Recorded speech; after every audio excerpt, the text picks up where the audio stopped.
우리에게 주시는 하나님 말씀 구약 성경 이사야 55장 6절 한 절 말씀입니다. 이사야서 55장 6절 한 절 말씀, 주신 하나님 말씀 제가 봉독해 올리겠습니다. 너희는 여호와를 만날 만한 때에 찾으라. 가까이 계실 때에 그를 부르라. 아멘. 지난해 한국 통계청에서 발표한 자료에 따르면 매년 늘어만 갔던 이혼율이 2년 연속 감소세로 접어들었다고 합니다. 2021년 한국 이혼자 수는 무려 10만 2천 건이나 있었다고 합니다. 이것은 전년도와 비교할 때에 굉장히 많이 늘어난 것처럼 생각되지만은요, 이 수가 전년도와 비교할 때 무려 4.5%나 줄어든 수라고 합니다. 물론 결혼 자체를 하지 않는 젊은 남녀가 많이 생겨다 보니까 이혼율도 자연스럽게 감소한다, 그렇게 볼 수 있습니다. 하지만 어찌되었든 간에 이혼이 감소했다는 것은요, 기쁜 소식이 아닐 수 없습니다. 그러나 통계청이 이것을 발표하면서 한 가지 우려스러운 것이 있다 역시 발표했습니다. 그것은 젊은 부부들의 이혼이 줄어들고 있는데 반해서 황혼 이혼은 오히려 몰라보게 늘어나고 있다는 겁니다.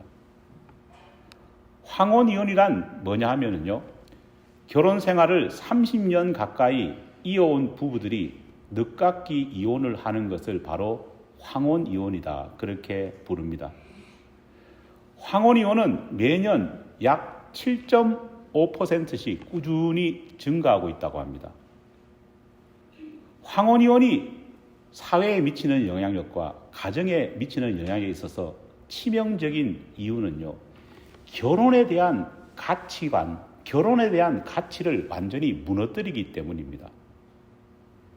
요즘 젊은 사람들 만나보면은 부모 세대가 이혼하는 모습, 부모 세대가 갈등하는 모습을 보면서 결혼 자체에 환멸을 느끼는 사람들이 너무너무 많습니다.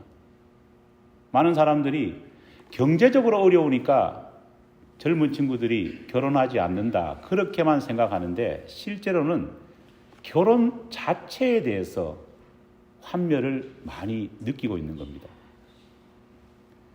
상황이 이렇다 보니까 요즘 한국에서는 황혼 이혼을 줄여보기 위한 다양한 방법들이 제시되고 있습니다. 특히 많은 가정상담소에서 이혼이라고 하는 이런 참담한 결과가 만들어지기 전에 일어나는 전조 증상들을 먼저 알려주면서 위기가 파탄으로 끝나지 않도록 계속해서 교육하고 있습니다. 이혼의 위기, 특별히 황혼 이혼의 위기 속에 있는 부부들은 과연 어떤 모습, 어떤 전조 증상이 있을까요? 가장 첫 번째 두드러진 특징은 바로 부부 간의 대화가 사라진다는 겁니다.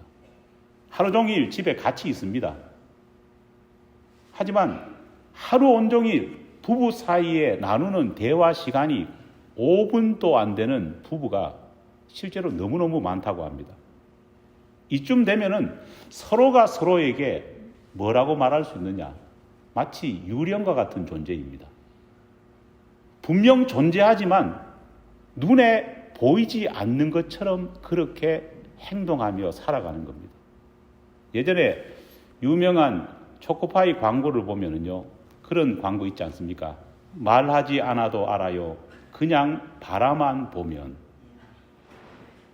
이 광고 카피에서 말하는 내용이 뭐냐 하면은요, 서로 이신점심하기 때문에 굳이 말을 하지 않아도 쌓여온 정 때문에 모든 것을 다 알 수 있다, 그렇게 말하는 겁니다.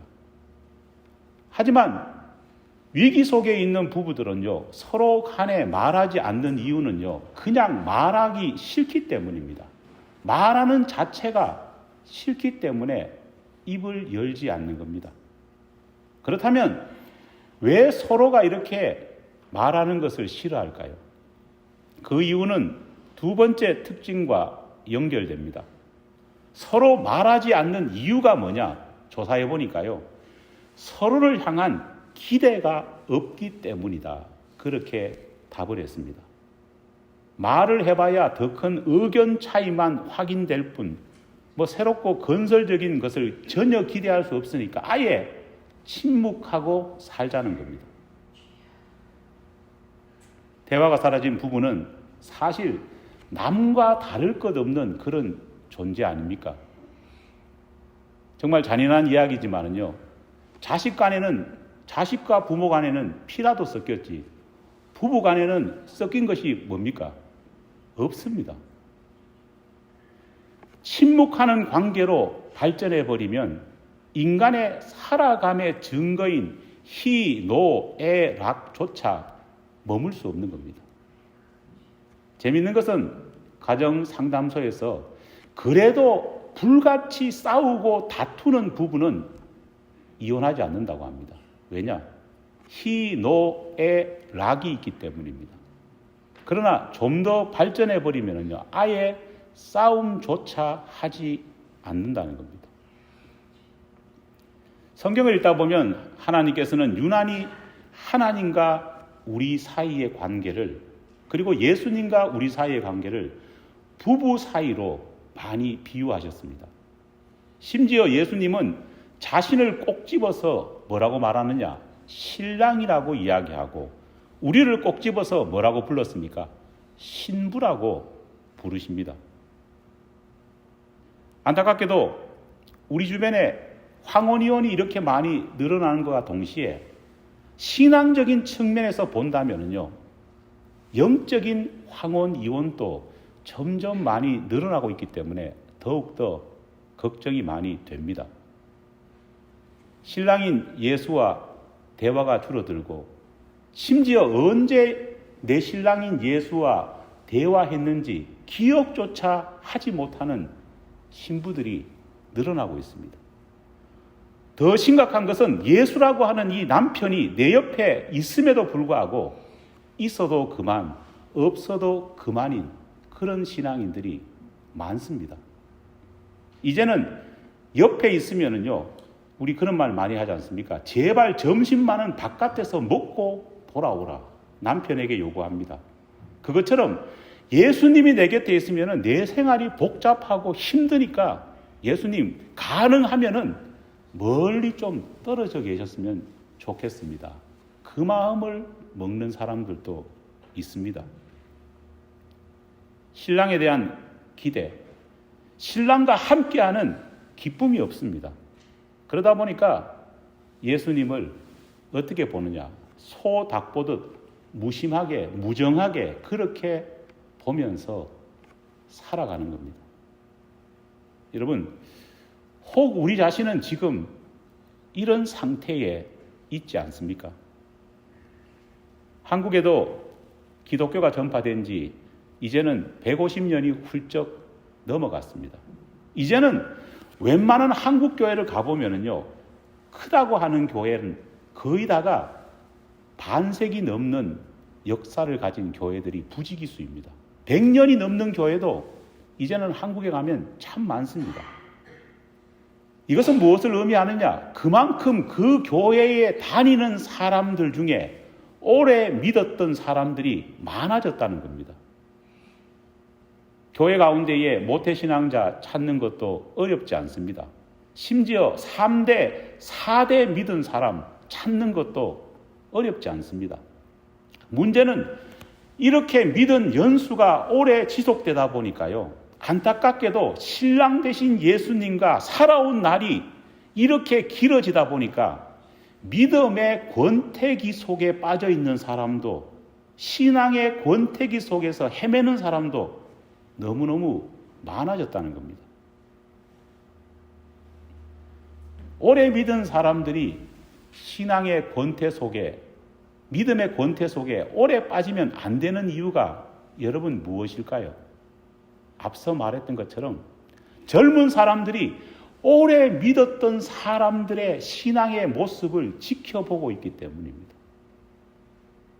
오랫동안 주님과 살고 오랫동안 주님과 함께 동고동락했음에도 불구하고 특별한 것, 행복한 것, 기쁜 것이 없는데 오히려 권태기에 빠져가지고 정신을 못 차리는데 누가 그런 신랑과 함께 평생을 동거동락하려고 하겠습니까? 만약 우리가 이런 상태에 있다면 우리는 과연 어떻게 해야 할까요? 레리 크랩이라는 분이 파파 기도라고 하는 아주 재미있는 제목의 책을 쓰셨습니다.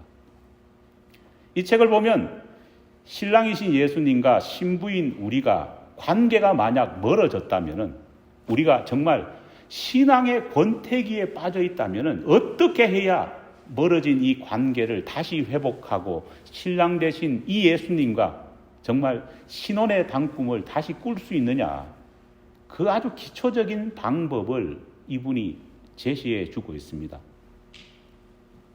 책 제목이 파파 기도인데, 여러분, 파파는 영어로 무슨 뜻입니까? 아빠라는 뜻입니다. 레리 크랩은 자신이 제시한 4가지 방법의 첫 번째 알파벳 글자를 조합해서 파파라는 말을 만들었습니다. 그리고 이 가르침이 마치 아빠가 결혼한 아들과 결혼한 딸에게 권면하는 마음으로 전한다, 그렇게 밝히고 있습니다. 아무리 내 자식이 나이가 많이 들어도요, 자식 보는 눈은 그냥 파파, 아빠의 마음 아니겠습니까? 파파 중에 첫 번째 P는 뭐냐? 프레젠트입니다. 영어 프레젠트는 다양한 뜻이 있지요. 사전을 찾아보면 현재라는 기본 뜻부터 제출, 수여, 그리고 선물이라는 뜻까지 포함되어 있습니다. 그런데 프레젠트라고 하는 이 단어의 가장 중심적이고 핵심적인 뜻은 뭐냐 하면요, 출석입니다. 상대방의 눈앞에 나타나는 것이 바로 프레젠트, 출석인 겁니다. 위기의 부부가 다시 회복의 길을 걷기 위해서 가장 먼저 필요한 것, 모든 가정 상담가가 먼저 해라고 한결같이 조언하는 것, 여러분 그것이 무엇인지 아십니까? 눈앞에 어떻게 하라고요? 나타나라는 겁니다. 이혼하는 부부는 항상 그 앞에 무엇이 반드시 따라오느냐? 보기 싫으니까 뭘 합니까? 별거를 합니다. 별거를 왜 합니까? 앞에 안 나타났으면 좋다, 그렇게 생각합니다. 미국 사람들은 보면은요, 접근 금지 명령을 내리지 않습니까? 이것도 뭡니까? 안 보고 살았으면 좋겠다는 겁니다. 두 사람이 다시 만나서 결합하고 관계를 회복하기 위해서는요, 무엇보다도 서로 눈앞에 나타나서 만나라는 겁니다. 싸우더라도 만나야 된다는 겁니다. 그런데 이 만남은요, 전화로 대신하지 말라고 분명히 말합니다. 이 만남은 카톡이나 문자 메시지로 할 수 있는 것이 아니라고 말합니다. 이메일도 필요한 도구가 될 수 없습니다. 이 만남은 직접 같은 장소에 나와 얼굴과 얼굴을 보면서 만나서 이야기해야 하는 것입니다. 갈등 속에 있는 부부가 문제를 해결하기 위해서 첫 번째 해야 될 일은 먼저 나와서 얼굴을 보고 대화를 시작하는 겁니다. 믿음의 회복 역시도 하나님과 대면함으로써 회복의 역사는 시작됩니다. 그런데 서로 감정이 안 좋은 사람, 부부라고 할지라도 서로 마음에 어떻게 보면은 분노가 있는 상태에서 만나서 대화하는 것이 쉽습니까? 아니면 어렵습니까? 정말 어렵습니다.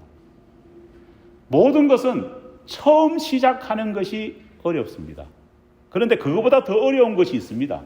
멈췄다가 다시 시작하는 것은요, 더 어렵습니다. 자동차를 이렇게 시동 걸어보면요, 자동차에서 제일 듣기 싫은 소리가 언제 납니까? 시동을 걸 때 납니다.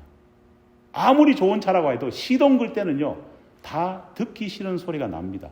보일러가 작동할 때 언제 큰 소리가 납니까? 보일러가 스타팅할 때 소리가 납니다. 가장 많은 에너지가 바로 그때 소비된다고 합니다. 그만큼 처음은 어렵고 또 다시 시작한다는 것은요, 더더욱 어렵습니다. 우리에게 늘 힘든 것은 뭐냐? 작심입니다. 여러분, 작심한 이후 며칠이 중요하다고 말합니까? 3일이 중요하다 말합니다. 왜냐? 작심한 것을 3일 동안 지속한다는 것은요, 얼마나 힘든 것인지 모릅니다. 그래서 무슨 말이 나왔습니까? 작심 3일이라는 말까지 나왔습니다. 아이들이 엄마에게 말을 배울 때 가장 먼저 하는 말이 뭡니까? 엄마라고 하는 말 아닙니까? 일단 엄마라고 하는 이 말이 떨어지기 시작하면요, 그 이후에는 정말 애들이 수다장이가 됩니다.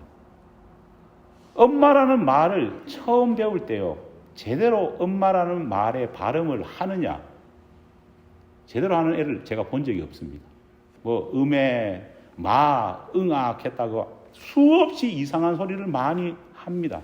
하지만 아기는 포기하지 않고 계속 엄마라는 말을 시도하고 또 시도합니다. 특별히 엄마와 얼굴이 마주하고 있는 그 순간에 더 엄마라고 하는 말을 끊임없이 노력합니다. 그리고 엄마는 발음이 틀렸다고 해서 나무라시지 않고 계속해서 아이를 격려합니다.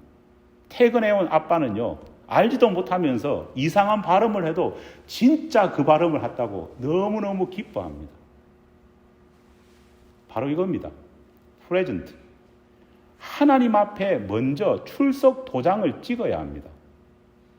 한 번만 찍느냐? 아닙니다. 결단해서 이어지는 것은요, 너무너무 힘든 일입니다. 여러분, 한 번 결단해가지고 모두가 사도 바울처럼 된다면요, 신앙생활은 너무너무 쉽지 않습니까? 그러나 모두가 사도 바울처럼 그렇게 될 수는 없습니다. 너무너무 힘든 길이기 때문입니다. 그렇기 때문에 실패하고 또 실패한다고 할지라도 다시금 프레젠트, 하나님 보좌 앞에 나오려고 계속 노력하는 것이 중요합니다. 노력하는 이 영혼에게 하나님은 손길을 내미신다는 겁니다. 파파의 두 번째 알파벳 A는요, attend, 다시 말해 주목하는 겁니다. attention 이렇게 하지 않습니까? 관계 회복을 위해 배우자 앞에 나타나서 배우자 앞에 섰다면은 상대방의 말에 온전히 집중하고 주목해야 하는 겁니다. 내가 오늘 당신과 새로운 관계를 맺기 위해 당신 하나만을 위해 이곳에 나왔다는 것을요, 보여주어야 비로소 관계는 회복되기 시작합니다. 기껏 찾아왔는데 정작 상대방에게 주목하지 않는다면요, 어떤 일이 벌어질까요? 문제와 갈등은 더 커집니다. 왜냐? 상대방은 어떻게 느끼느냐? 그냥 나를 무시한다, 그렇게 생각할 것이기 때문입니다. 먼저 주님 앞에 나오는 것도 중요합니다. 주님의 보좌 앞에 출석 도장 찍는 것도 중요합니다. 그러나 일단 주님의 보좌 앞에 나왔다면, 주님 앞에 나왔다면은 누구에게 집중해야 될까요? 신랑 대신 예수님께 집중을 해야 합니다. 시편 46편 10절에 이런 말씀이 있지 않습니까? 너희는 가만히 있어 내가 하나님 됨을 알지어다. 믿습니까? 집중하려면 어떻게 해야 되는지 하나님께서 말씀해 주고 계십니다. 어떻게 하라고 했느냐? 좀 의아스럽습니다. 너희는 어떻게 하라고요? 가만히 있어. Be still. 다시 말해, 주님 앞에 찾아온 사람이 주님 앞에 집중하기 위해서는요, 먼저 해야 되는 일이 뭐냐? 아무것도 하지 말고 가만히 좀 있으라는 겁니다. 제발 가만히 있어야 된다는 겁니다. 가만히만 있어도 우리 하나님께서는 우리에게 참 많은 것들을 말씀해 주시고 많은 것들을 주십니다. 하나님의 말씀은 좌우의 날선 어떤 검보다도 예리하다. 성경의 말씀입니다. 그렇기 때문에 그 예리한 말씀의 하나님이기 때문에 우리가 하나님께 집중하고 가만히만 있으면은 하나님 자신이 되려 우리에게 더 많은 것을 깨닫게 해주시고 변화를 주신다는 겁니다. 그런데 문제는 우리가 하나님 앞에 나왔어요. 가만히 있지를 못합니다. 수많은 영적 집중력 장애자들이 교회 내에서 얼마나 많이 양상되는지 모릅니다. 단 5분을 못 견딥니다. 단 1분을 못 견딥니다. 제가 지난주에 그래도 설교를 했더니만 감사합니다. 우리 성가대 대장님께 감사드리고 우리 야베스 찬양팀에게 감사드리고 교우들 모두에게 감사드립니다. 그래도 오늘은 정말 일찍 와서 다 기도했지 않습니까? 너무너무 감격스럽고 감사했습니다. 그러나 제가 기도하는 가운데 눈 감고 생각해 보니까요. 자꾸 여러 가지 소리들이 들립니다. 아직도 우리가 어떻습니까? 가만히 있지를 못합니다. 이것을 버려야 한다는 겁니다. 가만히 있으라 하는 이 말씀을 히브리어 원어 성경에 찾아보면요. 이런 뜻이 있습니다. 애쓰기를 중단해라. 움켜잡고 있는 것을 놓아라. 애쓰지 마라. 움켜잡고 있는 걸 놔버려라. 이것이 가만히 있으라의 히브리어 성경의 뜻입니다. 영어로 하면은 제발 릴렉스 하십시오. 내가 가지고 있는 지식, 내가 가지고 있는 걱정, 심지어 오늘 교회 왔을 때에 내가 느꼈던 기분까지도 다 내려놓고 가만히 하나님께 한번 집중을 해보십시오. 가만히 있으면은요, 하나님의 놀라운 역사가 일어나서 하나님이 주시는 음성이 들리고 깨달음이 있게 된다는 겁니다. 파파라는 단어의 세 번째 알파벳이 바로 P입니다. 펄지. 하나님과의 관계를 막고 있는 모든 것을 쏟아버리라는 겁니다. 여러분, 밥 한 끼 안 먹는다고 어떻습니까? 안 죽습니다. 내 자식, 내 남편, 내 아내 역시도 마찬가지입니다. 1시간 어떤 일을 하지 않는다고 내 사업과 내 회사가 망할까요? 절대 안 망합니다. 그렇게 망하는 회사라면요, 하지 말고 다니지 말아야 합니다. 휴대폰 1시간 꺼둔다고 해가지고 내 인간관계가 무너질까요? 내 거래처가 끊기고 거래처에서 나한테 다시는 거래하지 않겠다, 그렇게 전화 올까요? 절대 그렇지 않습니다. 그런 거래처가 있다면요, 거래하지 않는 게 오히려 낫습니다. 하나님과 만나고 하나님께 집중하기 위해서는요, 먼저 방해되는 모든 것을 땅바닥에 쏟아버려야 합니다. 이것이 바로 믿음입니다. 사랑은 참으로 어떤 거라고요? 버리는 것. 그죠? 옛날에 어렸을 때 유연주의 학교에 노래 참 많이 부르지 않습니까? 사랑은 참으로 버리는 것. 더 좋은 것을 얻기 위해서는요, 무엇을 먼저 해야 됩니까? 버려야 합니다. 버리는 것이 중요합니다. 이 말씀 드리면은 우리 김은미 원사님이 제일 은혜 많이 받을 겁니다. 이사할 때 보면은요, 제일 먼저 해야 될 게 뭡니까? 버려야 합니다. 그런데 우리는 버리지 못합니다. 참으로 신기한 것은 오병이어의 기적이 이사 때 보면 일어납니다. 이사 때 많이 버렸는데 6개월만 지나면은요, 오병이어의 기적이 일어나가지고 집이 더 차고 넘칩니다. 버려야지 새로운 것도 채워지는 겁니다. 버리는 것은 그만큼 어렵기 때문에 하나님이 더 좋은 것을 주시는 겁니다. 예수님께서 제자를 부르실 때 성경에 기록된 내용들을 이렇게 읽어보면 유난히 반복되는 동사가 있습니다. 그 말이 뭐냐? 버려두고 쫓았다라는 말입니다. 베드로와 안드레가 주님의 제자가 되는 그 순간을 기록한 말씀을 읽어보면요, 그들이 배를 버려두고 쫓으니라. 야고보 요한도 주님이 부름을 받았을 때 어떻게 기록되어 있느냐? 그물과 타고 있던 배, 심지어 아버지까지 버려두고 쫓으니라, 이렇게 되어 있습니다. 예수님의 제자가 되기 위해서 자기 발로 찾아온 한 청년이 있었습니다. 부자 청년입니다. 그때 예수님께서 그 청년에게 네가 제자가 되기를 원한다면 딱 하나만 하면 된다. 요구한 것이 뭡니까? 버리라는 거였습니다. 내 재물을 버리고 나눠주고 나를 쫓아라.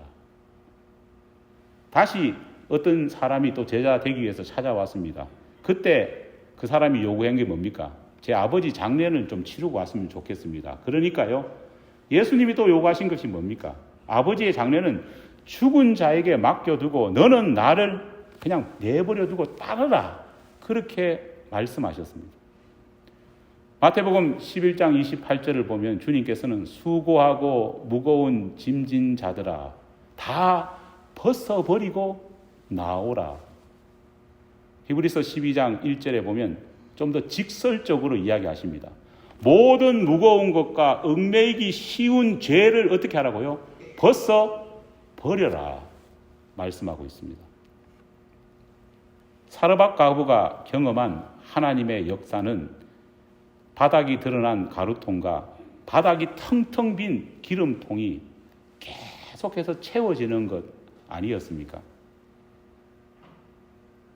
그 기적이 일어나기 위해서는요, 자기가 원래 가지고 있던 것이 다 버려졌을 때 하나님의 채움의 역사가 임하는 겁니다. 오병이의 기적의 현장에서 가장 하이라이트가 무엇일까요? 저는 오병이의 기적의 이야기를 생각해 보면서요, 어떤 사람들은 보리떡 5개와 물고기 2마리가 아이에 의해서 가져와서 주님께 바쳐지는 그 순간, 주님이 축복 기도하는 그 순간이 가장 하이라이트다, 그렇게 생각하기도 합니다. 하지만은 저는 주님의 기적의 역사는 어디서부터 시작되었느냐? 12제자가 주님의 그 기적을 받기 위해서 빈 바구니들을 가지고 오는 데서부터 시작되었다 믿습니다.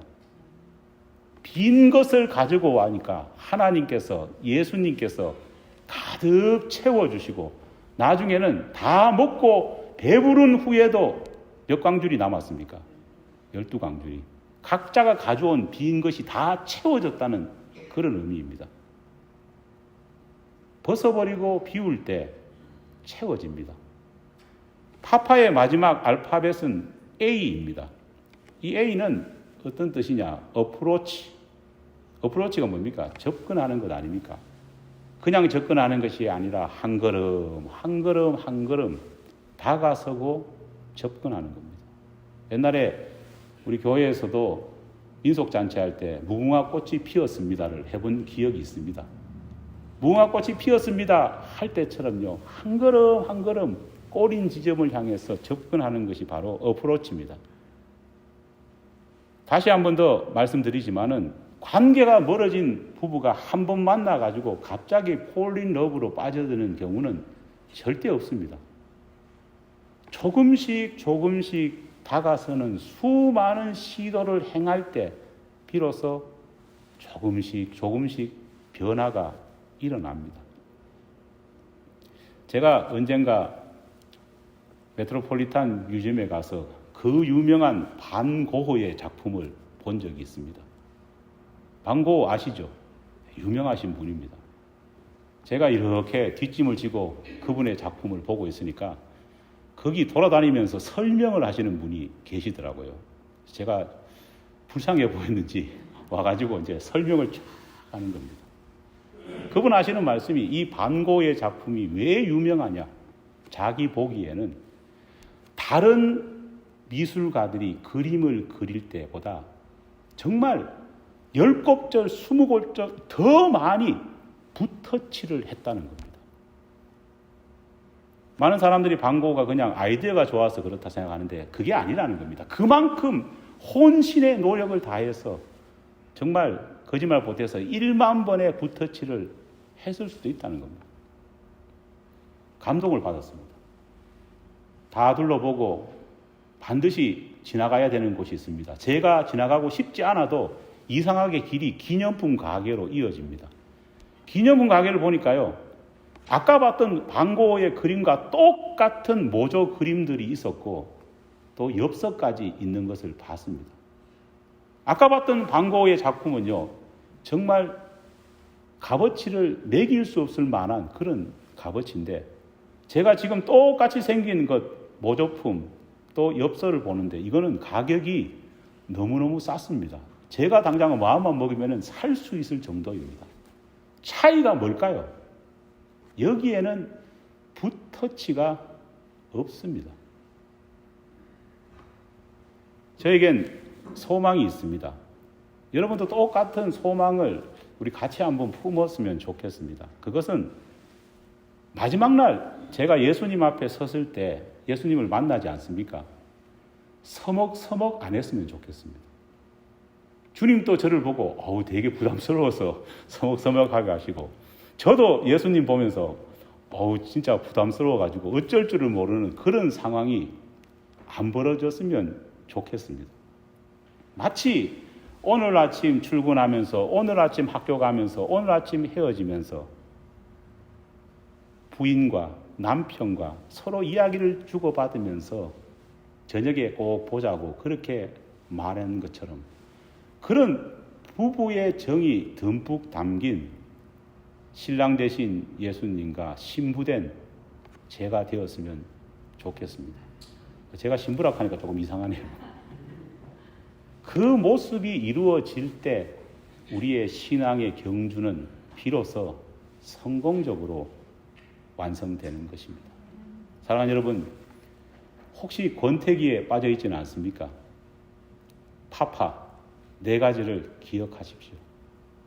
이 가운데 하나님의 은혜가 임할 것입니다.